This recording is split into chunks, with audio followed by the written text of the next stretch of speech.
বাংলাদেশের ইতিহাসে সবচেয়ে কলুষিত দুর্নীতিগ্রস্ত সময়কাল বলা হয় ফ্যাসিস্ট হাসিনার শাসনামলকে।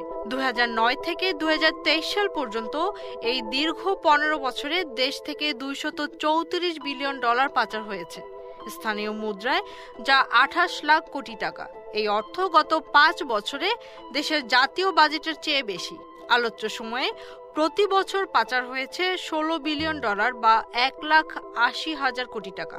অর্থাৎ বিগত 15 বছরের পাচারের অর্থ দিয়েই 78টি পদ্মা সেতু করা সম্ভব। অর্থনীতির অবস্থা মূল্যায়নে গঠিত শ্বেতপত্র প্রণয়ন কমিটির প্রতিবেদনে এসব তথ্য উঠে এসেছে। প্রতিবেদনে অর্থ পাচারের ব্যাপারে যুক্তরাষ্ট্রভিত্তিক প্রতিষ্ঠান গ্লোবাল ফাইন্যান্সিয়াল ইন্টিগ্রিটির রিপোর্টের উদ্ধৃতি দেওয়া হয়েছে। প্রতিবেদনে আরও বলা হয়, ফ্যাসিস্ট সময়ে সবচেয়ে বেশি দুর্নীতি হয়েছে ব্যাংকিং খাত, বিদ্যুৎ জ্বালানি, উন্নয়ন প্রকল্প, শিক্ষা এবং স্বাস্থ্য খাতে।